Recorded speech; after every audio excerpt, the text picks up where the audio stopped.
17/2/2001 బుధవారము నా కొడుకైన వామనరావు కొడలైనటువంటి గట్టు వెంకట నాగమణి మంథని కోర్టుకు వచ్చి మంథని కోర్టు నుంచి వెళ్ళిపోతూ ఉంటుంటే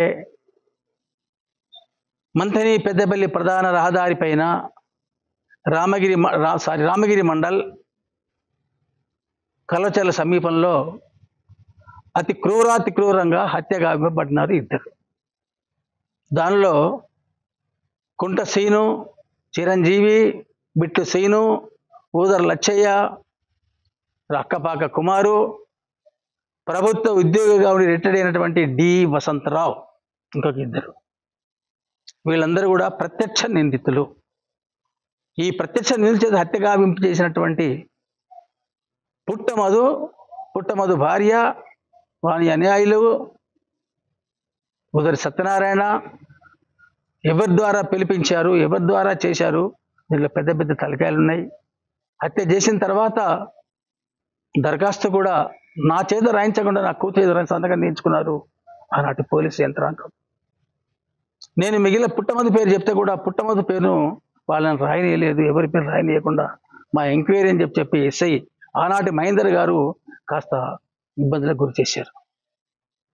ఆ తర్వాత నేను 16/4/2021 ఆనాటి ఐజీ నాగిరెడ్డి గారికి రెండవ కాంప్లైంట్ చేయడం వలన కొంత చట్టం కదిలింది, అక్కడే ఆగిపోయింది.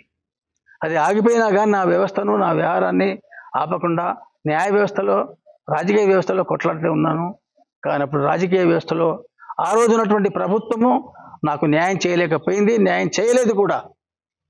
ఎందుకంటే ఆ రోజు ఉన్నటువంటి టీఆర్ఎస్ ప్రభుత్వమే హత్య చేసిన వాళ్ళు కూడా టీఆర్ఎస్ కార్యకర్తలు, టీఆర్ఎస్ నాయకులు, టీఆర్ఎస్ మండల ప్రెసిడెంట్ వాడు. ఆ తర్వాత నాకు ఉన్నటువంటి ప్రభుత్వం మారింది, కాంగ్రెస్ ప్రభుత్వం వచ్చింది. ఈ కాంగ్రెస్ ప్రభుత్వంలో నాకు న్యాయం జరిగింది, న్యాయం చేశారు ఈ ప్రభుత్వము. వాస్తవమైనటువంటి అప్పుడు ఉన్న వామనరావు చనిపోతూ ఏ రికార్డ్స్ అయితే ఉండనో ఆ రికార్డును బయట పెట్టారు. ఆ రికార్డు ఇప్పుడు ప్రస్తుతం పోలీసు తెలంగాణ ప్రభుత్వం ద్వారా సుప్రీంకోర్టు అప్పచెప్పింది. నిజ నిర్ధారణ జరిగిన తర్వాత సుప్రీంకోర్టు జడ్జి గారు మా న్యాయవాదులైనటువంటి వాళ్ళ యొక్క మాటలను విని ఈరోజు సిబిఐకి కేసు అప్పచెప్పారు. ఢిల్లీ ప్రజలకు, ఢిల్లీ న్యాయస్థానానికి, ఢిల్లీ అడ్వకేట్స్కు, న్యాయ వ్యవస్థకు, ఈరోజున్న పోలీస్ వ్యవస్థకు, ఈరోజున తెలంగాణ ముఖ్యమంత్రి రేవంత్ రెడ్డి గారికి, కాంగ్రెస్ ప్రభుత్వానికి చేతులు నమస్కారం చేస్తున్నాము. వాస్తవంగా ధర్మం రక్షిత అని ధర్మం కాంగ్రెస్ ప్రభుత్వాన్ని రక్షించాలి. రేవంత్ రెడ్డి గారికి కూడా పదే నమస్కారాలు చేస్తున్నాము.